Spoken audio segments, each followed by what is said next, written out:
Hi everyone, and it's time to learn about the first Siddhi, the first magical power out of the Ashta Siddhis. And the first one which we're going to learn is called as Anima Siddhi. Anima. Yes, that is how the spelling goes. And if you are someone who also wants to attain these siddhis in today's times and you want to learn how you can use these siddhis in today's time, the first one that you need to attempt is Anima Siddhi. The first on the list in your list should be Anima Siddhi. Anima Siddhi is actually the power where one person can physically become very small as tiny as an atom. So suppose somebody gets this Anima Siddhi and you lock them in a room, they will come out. They will be easily able to come out from any room because they have the power to become very small and come out. Again, one more thing that this person can do is reduce themselves in size only for the betterment of, siddhis are always yogic powers which are attained through a lot of meditation, with a lot of practice, with a lot of dedication. So these yogic practice definitely require a lot of years and years of meditations. So definitely these are used only for the right things, and it is definitely bestowed also to the right people. So you can become very small and you can use this particular power to do whatever you want to do. Let me give you an insight of where did Hanumanji use this particular siddhi. So the first time when he went to meet Sita Ma, when she was already in Ravan's kingdom, he wanted to meet her, and he was very aware that she's in a very state of mind where she's very depressed, or she's very lonely, she's very scared, she's full of fear, and he's supposed to go and meet her. So he went into Anima Siddhi, the state, for two reasons. One, he had to get into the kingdom without anybody catching him, without anyone noting him, without anyone recognizing him, and that's why he turned into a very small physical appearance and he entered, and nobody even noticed that he had gone there. And the moment he went to Sita Ma, he knew that if she would have seen him in his real physical appearance, she might have got scared, because she was so feeling tired, scared and lonely and fearful, that if she would have suddenly seen him, maybe she would be scared. And that is why when he turned himself into a very small Hanumanji, the physical appearance was very small, and then he went to her, she was able to listen to him, accept him, see him, and believe whatever he said. And that is where he used Anima Siddhi.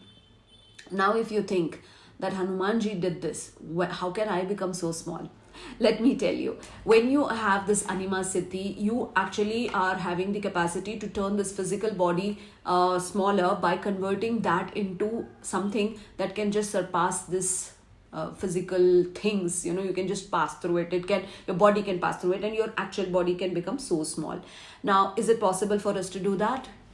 Answer to this is yes. But what are we supposed to reduce in so small is not our physical body. Here in today's world, we are reducing our ego. So when you have ego, you can have a lot of misunderstanding, a lot of fights, a lot of problems, a lot of troubles in our life. Sit and take a minute and think that whatever problems you've had, is there any place of ego, any role of ego in that? What is it that can be solved if your ego is brought down to zero? Imagine, just give it a thought. So if you can reduce your ego to very small size, you can win many hearts. You can win many battles. You can win and conquer many challenges in your life. Try it and you will understand that ego is one of the biggest barriers which is not allowing us to win many battles. So what is it that we are supposed to do using Anima Siddhi in today's world is to reduce the size of our ego to a very small size of a peanut or an atom also. Alright, that is one way. The second way is using Anima Siddhi, we must minimize the number of words which we are using. You see a lot of people who are always doing chattering all around, gossiping all around, talking all the time, and they cannot stop themselves from talking. The moment they wake up to the time they sleep, if they're always talking, nobody respects them. Nobody listens to them. Nobody takes them seriously. You know what they say? She is a chatterbox. She's anywhere talking. Don't listen to her. We cannot take this girl seriously, or we cannot take this man seriously. He's always talking. So, using Anima Siddhi, you are going to convey the message to the person in the minimum number of words. You are going to talk to the point. You're going to express yourself in the bare minimum words possible. So let us say you want to tell somebody something which will take you 20 sentences to convey. Slowly you have to practice. Make 2018 the same message in 18 sentences, the same message in 15, 14, 12, 13, and finally you should be able to say the entire message in just 2 lines. How does this happen? Practice. Now, those who want Anima Siddhi, actually the physical strength, go and do the meditation and follow the yogic practices, and there is nothing in this world which is impossible for a human being. But if you feel that I am going to do something that's relevant for today's world, then go ahead and start talking only those kind words, those good words, those beautiful words which are going to make a difference in somebody's life in the minimum words possible.